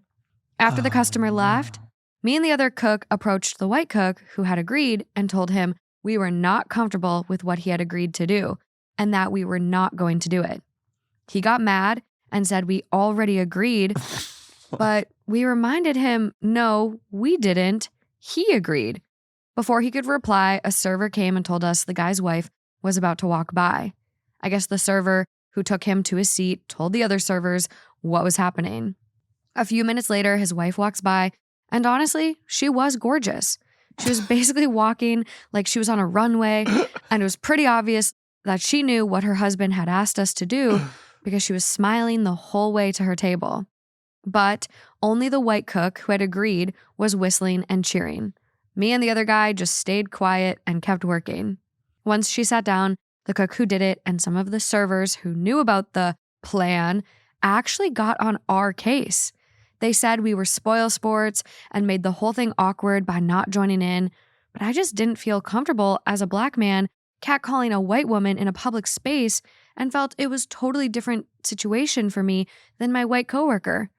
Now, the vibe in the kitchen is weird because they think we were being too serious. Am I the asshole here for just staying silent? You're so not the asshole. First of all, before the racial stuff, which totally changes it, like totally makes it a different thing. But before that, you're a cook. It's not you don't have to catcall. You don't have to do anything other than your job there And I get it. It's like, oh, yeah, well, we're all trying to have fun and we're doing it. And there's like a culture of the kitchen. This is so far beyond the bounds of where reasonable fun can be had. If you don't feel comfortable doing that, then to add to it, you're a black man who would be catcalling a white woman in public. Yeah. Totally, you don't have to do that. No, not at all. You're there to work and make food, not participate in some customer's weird side quest / kink. Yeah. Like, I don't want to be a part of this. Yeah. I didn't sign up for this. Yeah. And also, everyone gets their own answer on that one. Yeah. No one can answer for the three of you guys to say we're all going to do this. No. And the guy did it. She laughed. Great. They all had fun. You guys didn't want to do it. You didn't do it. That's fine too. Yeah. Sounds like it actually sounds like it was the best case scenario because the guy got one person in on it. Someone which participated? I'm still shocked even that. I don't know where this happened. I can tell you that in a restaurant in New York, if you asked cooks to do that, there's no fucking way they would say yes to that. They'd be like, get the fuck out of here. Yeah, they'd be no. like, shut the fuck up. I'm very curious where it is. Also, you don't know when you're getting approached with this situation, you don't even know if the wife knows. Like, you don't know if the wife is on board for this. And if this did happen and goes wrong, sexual harassment. Totally. Like, then you're fired. You're without a job for someone's silly little prank. Yeah. No. I also fucking hate that shit when like a couple's like, oh, come on, mess with my, it's like, I don't know your, I get this at shows where people, will be like, fucking destroy my boyfriend. And Why? I'm like roast him to shred. And I'm like, I don't know your boyfriend. First of all, I'm not in the business of wanting to destroy anyone, but like, I'm not here to I'm here to do what I do. And if that so happens to intersect with what you want it to happen, wonderful. But I'm not taking requests, and nor should these people specifically. I mean, in my case, it's a little more reasonable because they're like, oh, he's a comedian that does crowd work. Maybe he would take requests. I don't, but it's at least more reasonable to think I might. If you're a cook, you do not have to take requests for social things that happen at the restaurant. No. Also, I'm like so confused about the roast my boyfriend. I'm like, do you like him? And I get some people like have that sense of humor, but I'm like, I feel like that's a paid for request. Like, you should find someone on. Yeah. Like, go to Cameo, find some dominatrix to do that. Ooh, Yeah. like, I don't like it's more up his alley. It's also not it's not my style. It's also, you don't know him. What are you going to. Exactly. I feel like roasts are kind of like a little personal. Yeah. And like they have an inside scoop on the person. Yeah. How do you roast a stranger? Yeah, you can like do like you look like, blah, blah, blah. And if it ever jumps out to me, like if I see someone that really looks like someone that I'm thinking of that I think is funny, I might say it. Yeah. But like I err on the side of never talking about how anyone looks, which I think is a good thing for everyone. I love that. Yeah, this is so crazy. It's insane. Top comment, you do not have to participate in other people's kink. Resounding not the asshole. The whole situation was weird. Always follow your instincts when it can be twisted out of perspective into something nefarious. And a lot of people then start commenting about recording and how the husband could have been recording this to then put it on social media for like fake rage or whatever. Right. Like, I just saw this video coming out of New York where this person was like walking in front of a restaurant and they were like, they just turned me away because of blah, blah, blah, blah, blah. And then the restaurant posted their security footage and was like, he never came in. He actually didn't step foot in our restaurant. So not sure what's happening. Yeah. I'm probably like too naive to even think about that scenario, but that's like totally valid. Yeah. I feel like every person has their own rules with recording, but like no recording at your shows. It's typically a stand-up. Yeah, like I'm not like a bulldog about it in that like I know at certain points I've been on stage and I have seen someone with a camera out and I sort of just keep an eye on it. Like if it's out and then down pretty quickly. The original risk, I think, with stand-up is like if someone would record one of your jokes and put it out and then it would go viral and sort of like, quote, like burn that joke, right? Because like I do a lot of jokes at the live show, but I don't put them out for free. I save them Yeah, no, because you have your set. Yeah, I want to sell them to like Netflix or someone and put them out as a special when they're ready, and to have someone capture them either when they're not ready or when I didn't consent to them being captured. It's like, it's a minor concern, but the truth is like, if you want to record my joke and you want to put it out and it goes so viral that joke is burned, I do see it as kind of helping me. Like all views sort of help. So I'm not crazily, but one thing that does happen is sometimes I'll be talking to someone or like doing crowd work with someone and someone next to them will record me. That just gets me in my head. Yeah. It's not that I care, but I'm like, what I say nicely is I go, I'm recording it and I can get you guys a copy of it. I watched one of your segments with that. I think it was was it in Canada or something? Yeah, exactly. Yeah. And it's like, I say things live on stage that I wouldn't put on the internet. Well, and sometimes. I think there's like a lot of like context within that room. And when you clip one little thing, it's like, well, you don't know what happened 15 minutes earlier that led us to this moment and how comfortable the room is with this train of comedy and where we got to. So it's really hard when people then start recording. But when like with this one, you're like, oh no, like this is actually like, this could have been disastrous. Totally. Especially like all of these race implications, which someone does say like, not the asshole, very easy way to get fired. Someone else responds, plus, Jesus Christ, asking a Black and Hispanic man to sexually harass a white woman is absolutely a dumbass and potentially dangerous thing to do. Agreed. You absolutely made the right call.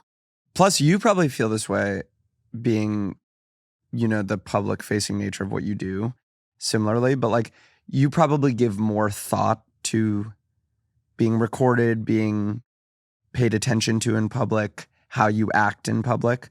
That would you say that's correct? Yeah. I think like I'm in a really, really sweet spot where like I really don't get recognized that much. Like it's really nice. People will recognize my voice quicker than they'll recognize my face, which is great. I can still grocery shop. I can go to Costco. I can do these things. But once I notice that someone has kind of seen me and like you get that like double or triple take and you're like, oh fuck. And then it's like even more mentally like goofy when they don't say anything and then I'm in my head, I'm like, well, did they? And I'm like, and then I'm hyper aware of how I'm acting, which isn't so different, but it's a weird concept when you feel that everyone's watching you. Totally. Even if they're not. Like it just I don't exactly. know. I have anxiety. All that has to happen is it happens once. Yeah. And then you're just more attuned to it than you would have been. Yeah. Even if you're wrong.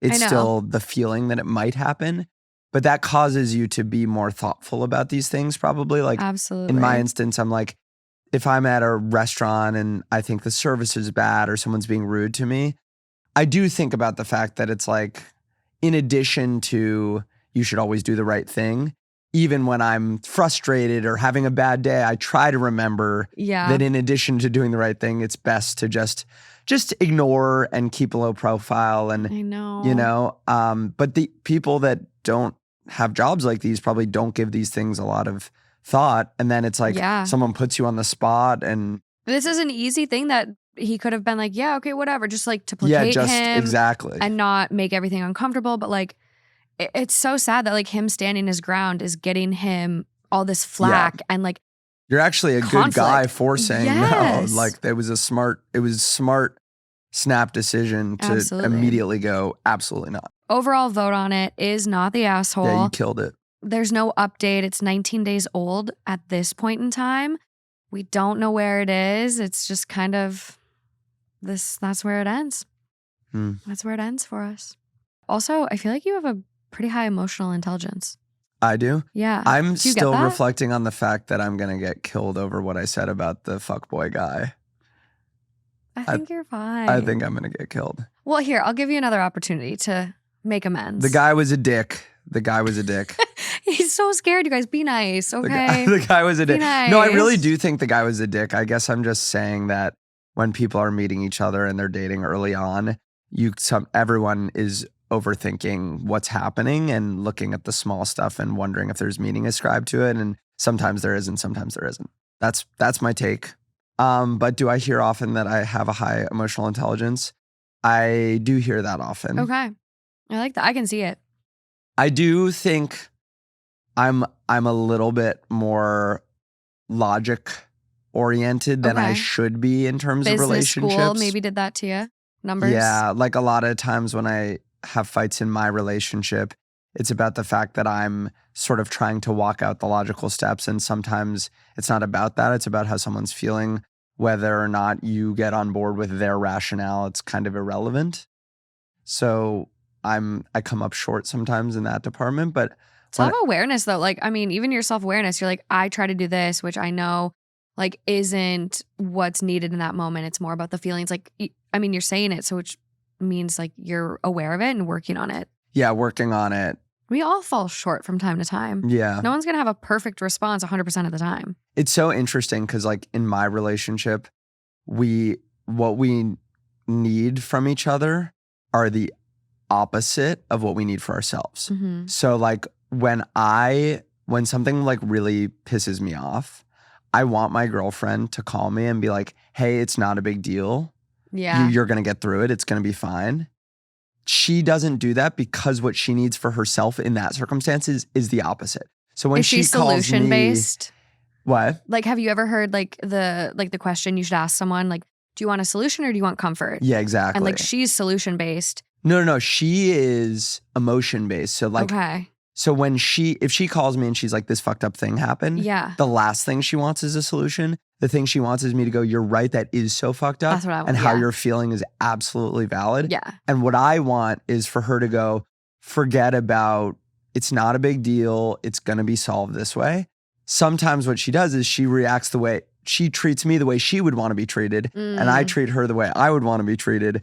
And it's not, the golden rule does not apply in relationships all the time. You got to treat them how they would want to be treated, not how you would want to be treated. I know. I honestly think it's just like best to ask too. Cause like I'm immediately like my brain jumps to solutions. I'm like, oh my God, how can I fix this? It's going to be fine. You can do X, Y, and Z. And then the person is like, I just wanted you to tell me that was fucked up and let me vent. And I'm like, yeah. Okay, I Yeah. should have asked. I'm up bad front. at that. I'm bad at being like, yeah, fuck that. Because to me, it doesn't feel productive. Mhm. And I feel concerned that I'm just winding this person up. True. It's like you're increasing Like that I'm not spiral, helping them. feeding into it. Whereas like to me, it feels most helpful to be like, well, let's just take a breath and like, but I think to some people it's like, no, see what this is Yeah. and be upset on my behalf. And like, don't just tell me to wind down. Like, I don't want to wind down. I'm wound up, you know? Mhm. And so I struggle with that a lot. But Yeah. I have learned, it's so funny, as you stay in a relationship with someone for longer, you learn to do it. And so like, I am learning to be like, fuck him. Like, fuck him. How long have you guys been together? 2 years. Oh my gosh. Yeah. Okay. So you're kind of in that spot of like, we're really starting to understand each other, anticipate needs a bit we're better. cruising into that like long-term Yeah. relationship where it's like, You've had the fights. Yeah. Now you are like, okay, we needed that growth. yeah, I feel like you happen. have the fights, then you have the fights again.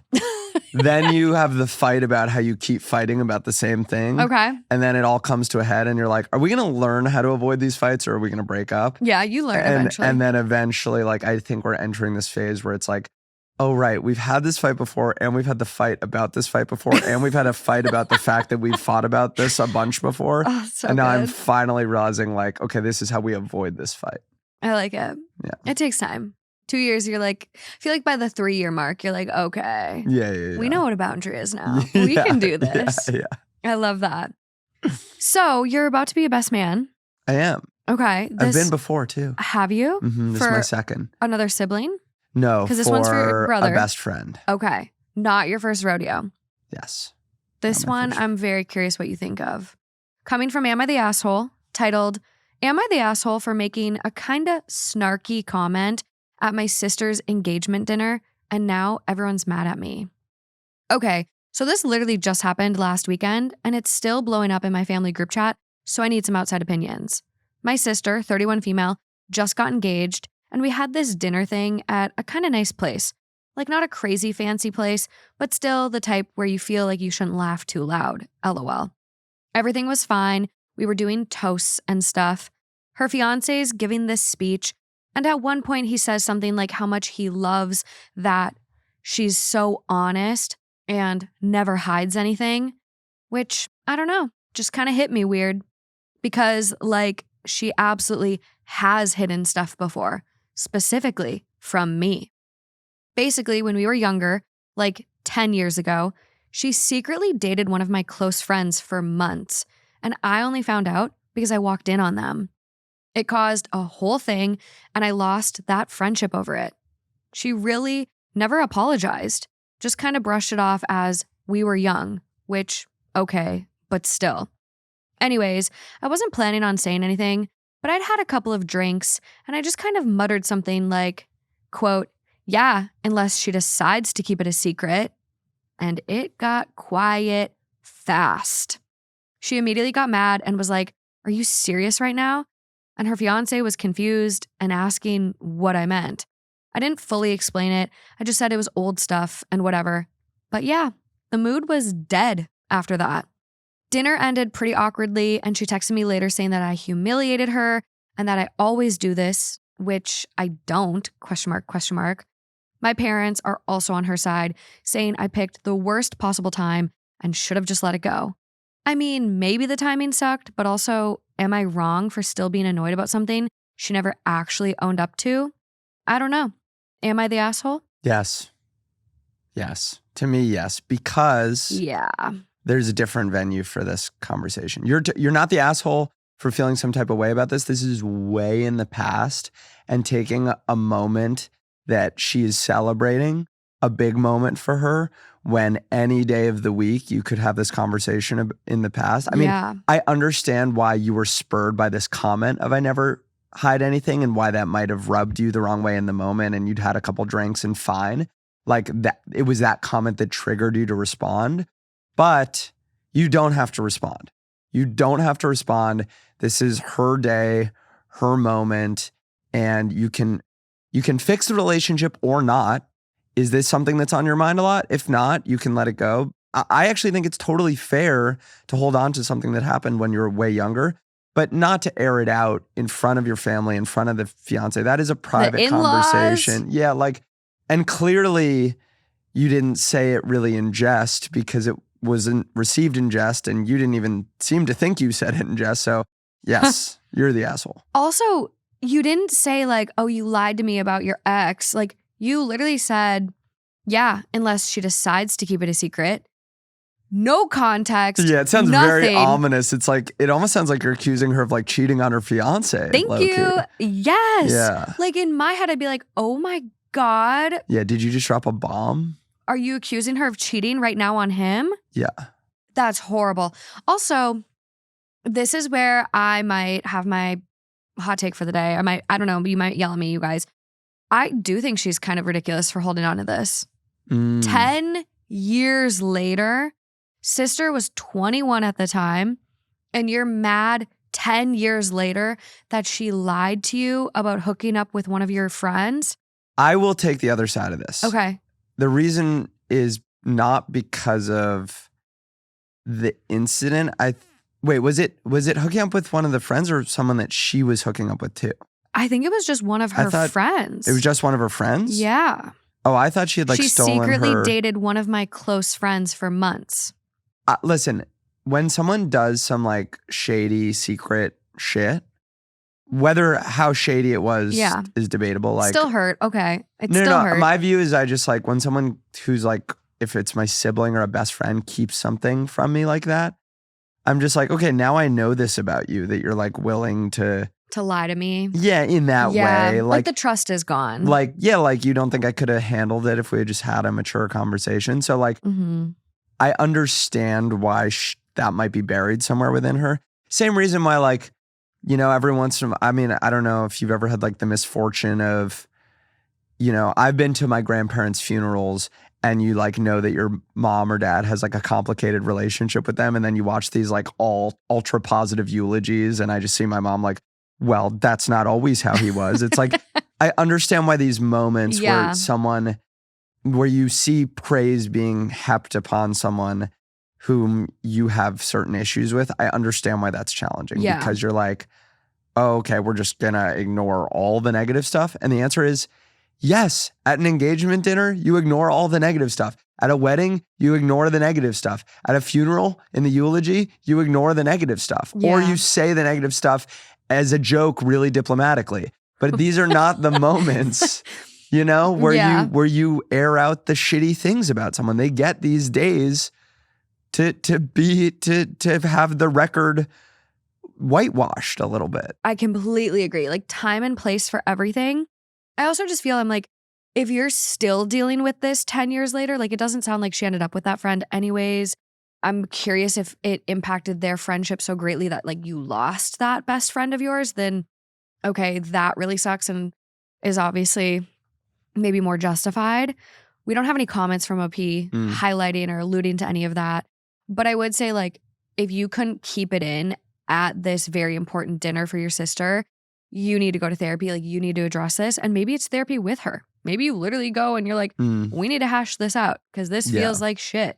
Yeah, you got to hash it out, but like Not there, not in these moments. Like whether you still have a little bit of hurt inside over what happened 10 years ago, it shouldn't be so close to the surface that you're willing to just kind of like refer to it to like backhandedly undercut her in this moment. Like it should be, you have to process it enough over the course of 10 years that I don't blame you one bit for that little light bulb going off where she goes, I never hide anything. And you're like, fucking, yeah, you fucking do. Yeah. But that is not a moment for you to mention it.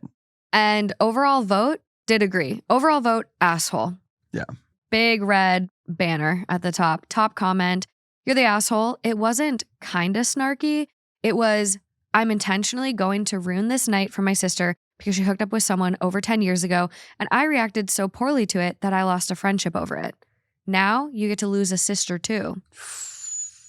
That might be a little harsh. Hopefully their relationship can recover from this. Next comment, you're the asshole. You held a grudge for 10 years and decided to make a snarky remark at her engagement dinner? How childish. Next comment, hard you're the asshole. Grow up. You were kids. Choosing her wedding event to make a public snarky comment is appropriate and immature. And they just keep pounding it on. Adding it on? Okay. I've got one last one for you. It's titled, Am I the Asshole for Not Putting a Garden Gnome on My Lawn? I only ever take to the subreddit for stupid things, it seems. Hi, 26 female here. I recently bought my first house in a cute little neighborhood. There's 12 houses in our street, no HOA, no rules about lawn design, only a rule that roofs can't be black. Cool, whatever. My neighbor, we'll call him Mr. Thomas, 65-ish male, right across the street, has his garden stuffed, and I mean stuffed, all caps, with garden gnomes. They're everywhere. They climb up the water drain, they're on the porch, on the grass, it's a whole thing. Not my style, but fine. I moved in the first week of March, and the day after, Mr. Thomas came to say hello. He introduced himself and brought me a garden gnome as a welcome gift. I thought it was absolutely hideous, but I thanked him and then I put it in the shed after he left. The following day, I brought all neighbors some self-made cookies. Mr. Thomas and his wife got some too, and they seemed happy about it. 2 or 3 days later, I was walking my dog and Mr. Thomas stopped me and asked why I hadn't put my gnome in my front yard. I didn't tell him I hated the gnome. I just told him I had something else in mind for my garden, which I just hadn't gotten around to yet. And the gnome was doing a formidable job guarding my tools in the shed. He got really upset and snappy with me and told me that he's been living on this street for 30 years and every neighbor gets a gnome as a welcome gift and every neighbor puts them up in the front yard. I hadn't really paid it any mind up until that point, but once he mentioned it, I noticed that there was a garden gnome in every front yard. He mentioned how it's tradition and everybody's got to do it. I asked him if he wanted the gnome back, if he didn't like where I put it. He said no, So I just calmly told him that I most likely wasn't going to put the gnome on the front lawn, thanked him for the gift again, wished him a nice day, and I left. Ever since then, I noticed that a handful of other neighbors have let their gnomes disappear. And now Mr. Thomas hates me. I get a stink eye every time we spot each other, and my neighbor next door, the sweetest old lady, bless her heart, told me that he's apparently complaining about me on the regular. I told my friends this story, and one of them said I should have just put the gnome on the front lawn to make the old man happy. Am I the asshole for not doing this? This is fascinating. First of all, you're not the asshole. You're not the asshole. That just goes without saying. Okay. This guy's obviously mentally ill. I mean, obviously. This guy has a thing with gnomes, and it's not your job to appease his thing for gnomes. No. That said, if you had taken me back to the day, here you are. You've made your bed, and clearly you've started a bit of a revolt among the neighbors. Oh, they are rising up. Yeah, Bye-bye clearly, gnomes. if the other gnomes are disappearing, everyone went, wait, hold on. She's just not going to do this? So then none of us have to do this. So you've actually, you've started a movement among your neighborhood, a revolution, and you are the messenger that will be killed as a result. I think at this point, you've taken a stand, and I respect the stand you took. Mm-hmm. And I don't think there's anything to do from here. I think he doesn't like you because he's a sick man. He's sick, and he's not. You know, it doesn't. The gnomes are a disease. The gnomes. He's Brain not. rot. He's not well. Well, people don't behave this way. So he's obviously have gnomes or react badly to not putting a gnome. Yes, gifted. Correct. Okay. Both. Being overflowing with gnomes is weird. And it's a disease, and then caring whether you know how you use his gift, and actually being like public facing about it, like bad mouthing you, is weird and it's and not crazy. Well. What I would have said if we were all to go back in time, but again, this does not make you the asshole, is I would have said just put out the fucking gnome because you just moved into this neighborhood. And the last thing you want is a guy that lives next to you being pissed off at you for like some stupid reason. And maybe over time you can slowly move it a foot back every day until it's behind a bush. Or just deal with it. Like I live in a co-op in New York City. Okay. And New York City co-ops are very famously like very beefy, crazy, hard to get into. Fun. And there's only 4 units in my building. Okay. And I have one of them. So, tight-knit group. Yes. And my unit has the roof on it. Oh, and no. There's 2 portions of the roof. Okay. There's an unfinished portion of the roof that is basically like where the HVAC stuff, like all the machinery that kind of the generators and stuff lives. Okay. And technically, when you're in a co-op, everyone owns 1/4 of the building. So technically, we all own 1/4 of the back portion of the roof. And then I have a private area that it came with my apartment. Mm-hmm. That is my private roof deck. And when I was getting the place, all of the people who were on the board to approve me were like, hey, one thing we've been thinking is we should take the portion of the roof that we all own and build it out and put like different stuff there and furniture and make it like a shared roof deck. Meanwhile, I'm thinking like, no fucking way. Yeah, hell no. Because like I'm paying for my thing was advertised as you have the private roof. And though on a technicality, we all own this like 1/4 area of the roof. Yeah. Like I don't want that to be public access because one, it's right next to my bedroom. My bedroom's like attached. I was going to ask, like, is your unit still like you'd hear them tromping around? I would lose a lot of privacy. Yeah. A lot. No. And I was not okay with that. So you lied. So I was like, yeah, let's just see. Like, let's just vibe it out. Like, I'm totally not opposed to that. Meanwhile, in my head, I'm like, I'm totally opposed to this. But I'm like, let me just get into the building. Let me build a relationship with these people. And as I built a relationship with them, first of all, no one has mentioned it since. And I've been in there. Mm-hmm. I mean, granted, I got in the winter. So Is this your first summer? Yeah, it's going to be my first summer. So Time will maybe tell. it comes back. Maybe I'll be watching this podcast like, fuck, I handled this wrong. But so far. No, because you got in. Yeah, I got in. There's no contract. You didn't sign anything. And so far, no one's mentioned it. And I think what I would do is, and now that I've built a relationship, now that I have a good relationship with these people, and they're not unreasonable people. Yeah. Do you know what I mean? So it's like, I just think you never want the first thing you do in a relationship to be like you poo-pooing someone, because they will read you as a person, even if you're totally in the right, which you are in this case. It's like, you, by no obligation do you have to have a gnome in your yard, but you never want that to be like the first thing that people know about you, is that you're like a no person. Yeah. So instead, that I've said yes to now so many things that I'm hoping that if the roof conversation is raised again, I could politely be like, hey guys, I've given it some thought. It's really close to my bedroom. And like, I'm not going to fight you tooth and nail on this, but like, if we could not build that unfinished portion of the roof into a shared roof deck, that would really, really mean a lot to me and the way that I conduct myself in my apartment. And my hope would be, and I think this is correct, that they'd be like, yeah, fair enough, you know? Yeah. My fingers are crossed for you. Mine are crossed for me too. Well, I also have neighbor beef now, but it's from the other building. Because I have a dog, and my dog pees on the roof. Yeah, okay. And on the unfinished part, actually. Okay. And this neighbor, an older lady, has started to open up her window and just scream, get your fucking dog off the roof. But she doesn't live in our building. And so I've never seen her. It's only my girlfriend that's seen her. I've been on tour every time this has happened. But it's your roof. It's our roof. She has nothing to do with it. Where does the pee go? Do you wash it? Do you like have a hose and spray it down? Yeah, we have a hose. Do you have one of those grass pads? They mail you grass? Yeah, we did get like those. Real grass. But then we just kind of, there's drains up there. So we just kind of, and it's not a roof that anyone inhabits. Like there's no furniture on this. Gotcha. So it's like trash goes there. Concept. Pee goes there.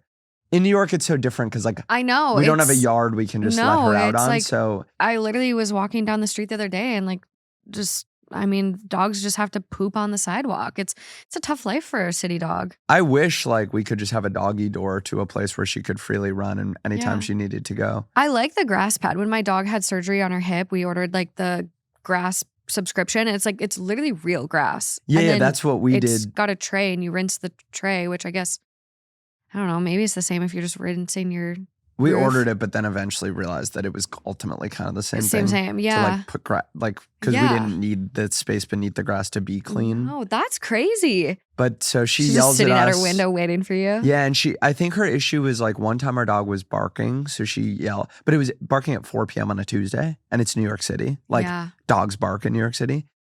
And then she was like yelling about the barking, but then the more she yelled at our dog, the dog started barking at her. Well, of course. And then now the dog, when the dog sees her, our dog barks at her.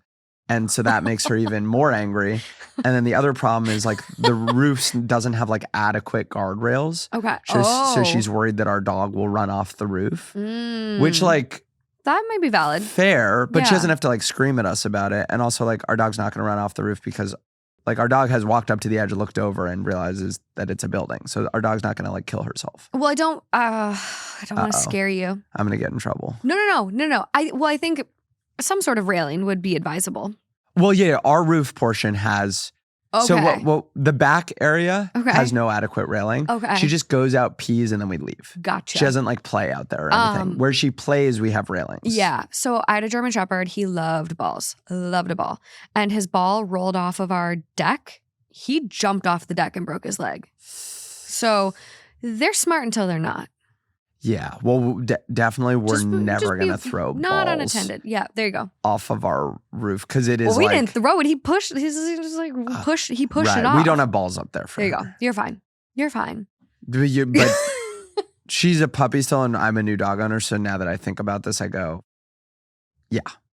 I've definitely seen her walk up to the edge close enough that I've screamed at her. Yeah. And I've been like, freaked her out. Like, don't. Yeah, you stay away. And now she stays away. But it is occurring to me as you say this that that's not an adequate level of. Just a fence, little fence. She's less likely to hop a fence. I'm so sorry. I've like literally sending you out of here with so many new fears. Yeah, I'm so fucked. I'm so sorry. This is just the way my brain thinks. I catastrophize everything. It's no, but unhealthy. this one, well, kind of all of them you've been right on. So No, I don't know if I'm I right. might be I have under no idea. catastrophizing things. I might lack a level of anxiety I should have. No, please don't. No. I don't It's know. an unhealthy world to live in anxiously. Because you want to know what my first thought when I heard this story? I go, what's in those gnomes? Is there a microphone in those gnomes? Is he spying on all the neighbors? Is that why every neighbor gets a gnome and he's so adamant? Put it on your front porch. He totally could be, but it's like, I know, but I don't think Mr. Thomas is miking up the gnomes. I think it's just like neighbor shit is so weird. And It's political. yeah, because people, their head, and this isn't where their heads should go, in my opinion. Yeah. But your first thought when you have any kind of issue with a neighbor isn't just, are we having an issue? It's, and then it's forever next to this person. It's like a marriage you didn't sign up for. And so people get extra worried because contains all this heightened emotion of forever. Yeah. When in reality, a lot of things are forever. And relationships can be repaired, as can be, I've been watching this documentary Neighbors on. I was going to bring it up. It's amazing. It's so good. It's so good. Did you see the Judge Judy one about the Yes. cats? Yeah. Okay, it's unreal. You guys, Neighbors on HBO. Check it it's out. So funny and palatable and crazy and just It's cover like your kind eyes. of a weird mix to me between like documentary and reality. Because Yeah. it's got kind of a reality element, but it's fundamentally shot like a So documentary. good. It's great. But my view is like, things can be fixed. And Absolutely. And like if this guy starts to make your life hell, or like if you're anxious walking out of your house because you're like, fuck, I'm gonna run into this fucking guy, then I bet you could still like take Pop the it out. gnome, put it out somewhere Yeah. where he wants it, and be like, hey, I thought about it, and like it was really considerate of you to get us a gnome, and I'm sorry for putting it in the shed. Like that was really you could just say something you don't believe. Just tell this old man what he wants to hear if you want, or yeah. or you can just be, but you're not the asshole. No, not the asshole at all. And like, I think in some cases, I do like placating people. There's a story I have saved, and it's this person who's like, me and my, ex, we're getting divorced, and he's making me sign a stipulation that he'll only agree to the divorce if I change my last name. And I'm like, what? Like, well, just lie. Just say, like, don't put it in the contract. Yeah. Because then if you sign it, but just say, yeah, okay, I'm for sure, I'll change it. Of course I'll change my life. You don't have to change it. Yeah. Just lie. And I'm like, people probably like, lying's bad. I'm like, but in certain cases with certain people, it's just kind of the easiest way forward. And if it's a lie that's like, I don't know, doesn't hurt anyone. Yeah. Then I'm like, or even, I'm probably down. You know what I mean? Like, not non-committal. Yeah. Yeah, Like, I'll get to it. Because you don't know how you'll feel. Maybe you'll want to change your name later. You Yeah. probably won't. But it's like just I like the non-committal. Yeah. Don't lie, just be non-committal. Yeah. That's a happy medium for everyone. Top comment on this one. I love that the other gnomes have been disappearing once they saw you take a stand. The idea that this gnome guy has been bullying the whole neighborhood with gnomes for years and they were just waiting for a hero to come along to free them from the gnomes is so funny. Not the asshole. Amazing. Agree. Not the asshole. We do get an update. Thanks all for the input. I gave the gnome a new home at my local secondhand shop this morning. Oh shit. You've raised the stakes. To the people asking about the roof color, yeah, it's a heat absorption thing. And to the people worrying about me being ostracized from the community, it's literally just Mr. Thomas that I have an issue with. The rest is friendly towards me. Even Mrs. Thomas smiled back at me last night when I got home from work while Mr. Thomas ignored me.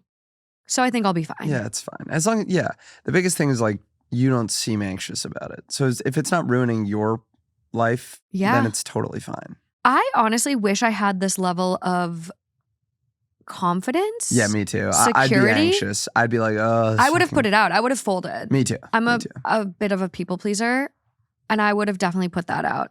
I respect her for not, Mm-hmm. but yeah, I agree. I would have just done it. Yeah. No update. So, I mean, for beyond that, I mean, That guy's Gnome's gonna die gone. soon. I mean, yeah. He's only 65. Oh, really? 65-ish. I don't know. It's just like people that You were so optimistic a second ago. Don't wish death upon him. I don't know. I don't wish death upon him. I'm just saying it. Don't do that Once to you get to the us. phase of your life where you're like hoarding gnomes, it feels like death is not far. Do you not hoard anything? No, I don't think. You don't have any yogurt collections? No. That was a big story. This guy had a yogurt collection. Oh, really? Yeah, he had. Do you hoard anything? Vintage furniture. I unfortunately collect vintage furniture That's cool. with my dad. Oh, And cool. we ran out of space, so we had to rent a airplane hangar. And now that's full. And so now I have to stay off Facebook Marketplace. Whoa. It's a problem. That's really cool, though. It's Have you thought of selling it? So that's our plan, but we have to refinish it. Whoa. Hit me up. I yeah. love that shit. I'll show you some stuff. Like some 70s. It's 60s, 70s. Yeah, Love it's it. from this one designer that was like in LA, and it's I really love cool that. stuff. I love like shit that looks like it's built in. Yeah. You know what I mean? Oh. Seats within larger wood things. Yeah. I'll show you the design of my house because we did like a It's gonna be 70s good. inspired LA type of vibe, but you can't go all the way in New York because it's, New York. yeah, you just can't have too much wood inside New York because then you look outside and it's concrete and it's all wrong. Interesting. But we did kind of that, and Okay. you might be into I'm it. excited to see it. Yeah. Lucas, thank you so much for coming on. Where can people find you? You're on tour. You have a podcast with your mom. Oh, yeah. So I'm dropping, it's going to be a limited series. If you liked my advice vibes, it's going to be an advice podcast, not Okay. dissimilar from this format, Love it. but with listener advice questions, but done by myself and my mother. And we're going to do a limited 3 to 4 episode series in the 3 to 4 weeks leading up to Mother's Day. So it'll be there, Cute. put on YouTube, and then never again. Oh, it's not, like right around the corner too. yeah, it's not going to be recurring. It's just going to be those few episodes. And then besides that, I'm a stand-up comic. Check me out. LucasZelnick.com is all of my tour dates. And Lucas Zelnick on Instagram and TikTok. And then I'm on YouTube. Forget what my YouTube handle is, but just look up Lucas Zelnick. It'll all be tagged in the description. Super easy for you guys to find. And check out a show. I like need to come to a show and witness all I of this got in you. person because your inquisitiveness, I don't know, you're just so inquisitive with people, and the way you can handle such awkward situations and like sit in it and yet comfortably ask questions and move through it while being funny is just like such an art and a gift. So Thank you. you guys definitely want to check out a show.